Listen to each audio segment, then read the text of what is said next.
Rich Eisen for the NFL Network, also DirecTV. His show follows this on the Audience Network, Channel 239. Hi, Rich. How are you, DP? Well, please tell me you have played the soccer breakdown today. Not yet. The first thing I thought of. I did too, but Seton was locating that. Maybe at the end of this hour, we'll get Gary Miller's soccer breakdown in 3, 2, 1. But he would have indicted FIFA. I know. FIFA, the governing body. FIFA. We will do soccer breakdown before the end of the show. Please. Yeah. I'll have to find out so I can break away from my show preparation because it is the greatest of all time. Okay. The soccer breakdown. At what point in a man's life can he not collect memorabilia, dolls, different things? Oh, gosh. The only rule that I have is that a grown man cannot wear a sports jersey of somebody younger than him. That you can't do. Wow. Over the age of 30. If you're over the age of 30, you cannot wear somebody younger than you. You just can't. That's my rule. I understand that many men do not heed by these rules, but collectibles are always something you could do. But if you are a grown man in your, let's say in your 50s, can you really wear the jersey of a 22-year-old? Can you really do that? I have a problem with that. It's just a rule of mine, and it's a rule of thumb that I follow it. I find it gets me through the night.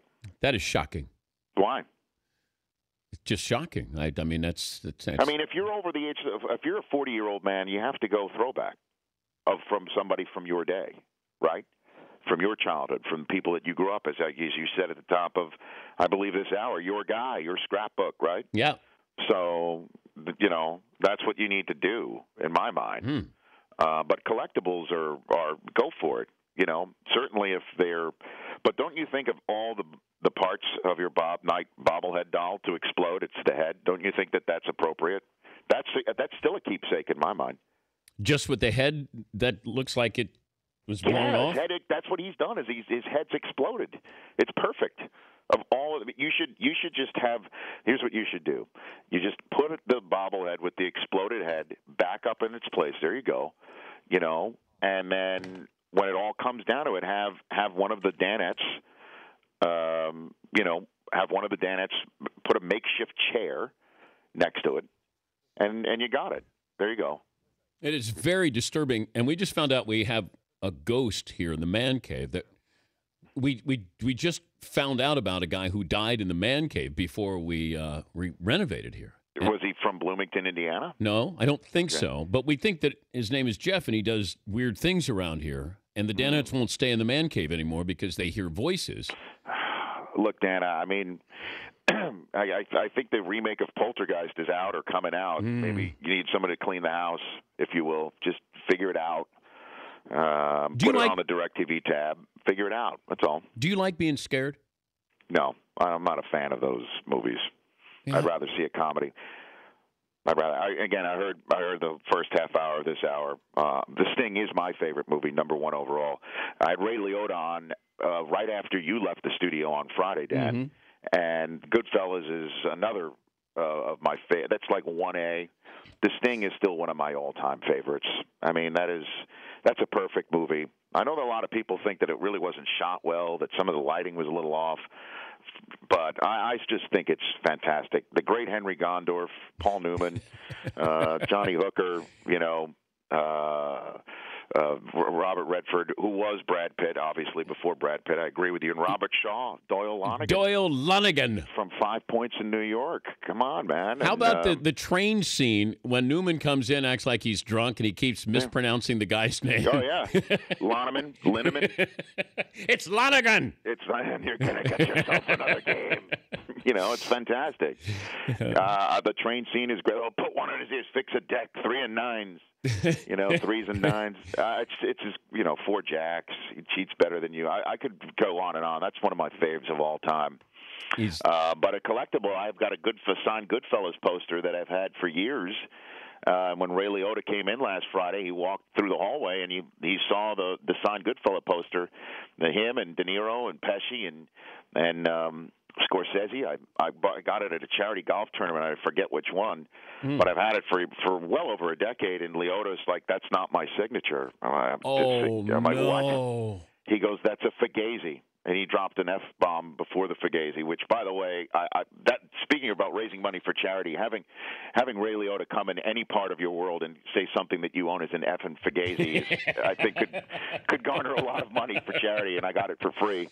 But yeah, and so he took I have no idea why on the Rich Eisen show set or anywhere in its environment we have a small hatchet, but we gave him one, and he tried to bash it open on the air, and what we ended up doing was taking that out the back, taking the poster out the back, and he crossed out the Fugazi name and put his initials next to it like you would correct a check, and then signed his real name, Ray Liotta, and then we put it back in the same casing.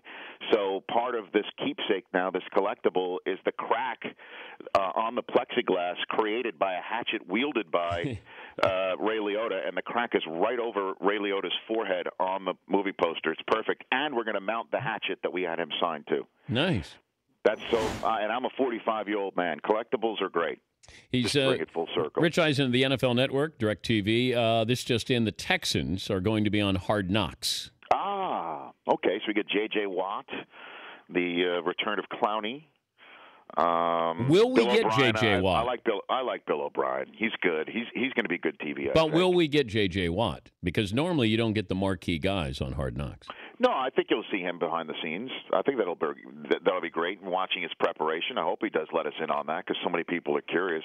We do already see on his social media account, him jumping from flat ground 60 inches in the air on top of file cabinets. So we've seen his freak athleticism on his social media. Now we get to see it on HBO. That'll be interesting. Yeah, but they had Buffalo and Washington, and I thought, Rex Ryan's always going to be good copy, and with the new team, it's going to be fun. Is Washington still interesting? Oh, yeah, of course, because they're Washington, and Jay Gruden still can't help himself. Just yesterday, he got up there at the podium, right? And he, honestly, I have never seen a coach in any sport conduct a press conference as if he is hooked up to a polygraph. And he gets up there and he talks about, RG3's off season, talking about his great work ethic, and said something along the lines of, well, there was never an issue with that. So, I mean, it's just, there's the lines of his press conference, and then there's the reading in between them. He's fantastic. I love Jay Gruden. But RG3 has got to stop with all of these slogans. Like, my slogan for this year is this. Just go out and play. Well, how about he comes out in a T-shirt that says no slogan?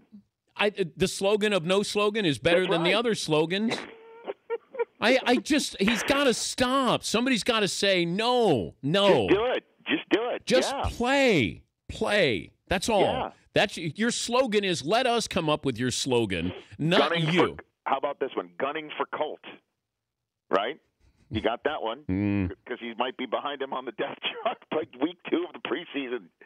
Look, he's still around. Snyder wants to get one more year out of him, see what he's got. So, yeah, that would be fascinating. Fascinating. Speaking of which, Cam Newton's comments. Yes. Where he said basically we've never seen anything like this in the NFL. With all humility, he says that we've never seen anything like this. Have we never seen anything like? I mean, is Cam Newton? By the way, I totally understand what he's saying. We haven't somebody his size with that arm and the ability to run. We have picked number 1 overall. We have not. But doesn't that make us expect more out of him because he has all of this? Well, look, I mean, he's not even a 500 quarterback. But he's made it to the second round of the playoffs 2 years in a row. 1 year because he got into a bye week and they were one and done. No. He still won his division. Okay, all right. And he was still a 2 seed in the NFC. Yeah. And he had San Francisco at the height of the Harbaugh era come in and beat him in his first attempt. and in the playoffs, and very rarely do any quarterbacks win in their first attempt at the playoffs. And then last year, sure, it didn't. It helped that Ryan Lindley couldn't put any points on the board for Arizona coming into their house, but they still did win that game, and then did go to Seattle. Didn't have the doors blown off for them until the third quarter, which many people could say about themselves going in there. So yeah, I mean, this is a year, very important year, but. Look, Ryan Tannehill just broke the bank with 0 playoff appearances, and Cam Newton's going to get paid, and he's going to get paid a lot of money, and Carolina's going to be doing it with a smile on their face, and we haven't seen anything like it. But bless him for putting it out there. I love it. I will not criticize him for speaking what's on his mind. And he knows of what he speaks, especially because this is maybe Icon 2.0, so entertainer / Icon 2.0. So, but it is true. I mean, name me another guy his size, chosen number 1 overall, who could run and pass. Name me another one. I mean, Jamarcus Russell couldn't run, but Cam can. Andrew Luck can. Yeah, that is true. Yeah, Luck's a better quarterback than. That's spot on. Yeah, You're Luck's spot on better. there. Who do you got coming up on the show? I have Pierre McGuire. We'll talk about some pucks. He was in Tampa last night, heading to Madison Square Garden. The Mighty Gamons, Peter Gammons, fresh off your $20 bill and into the Rich Eisen show today. And Kellen Lutz, the dreamy Kellen Lutz, he's got a new reality show that he's hosting. He's in studio. That's all on today's Rich Eisen show. That'll come up at noon Eastern, 9 Pacific, the Rich Eisen show on Audience Channel 239. In 3, 2, 1. Please tell me, what, third hour for you? You're going to put that on third hour? Seton, have you found Soccer Breakdown? Soccer Breakdown in 3, 2, 1. That's it. That's just a tease. That's all I need, though. Just That's a all morsel. I need to get me throughout the morning, Dan. Soccer Breakdown in 15 minutes. Oh, my gosh almighty. Thank Get you. out of here. I love that. He's 10 minutes into blowing his read, and people are opening That's the me. doors. That's me walking into you? to the I didn't know that. the voiceover booth. Get out of here. All right. I'll talk to you soon. That's bye. Rich Eisen.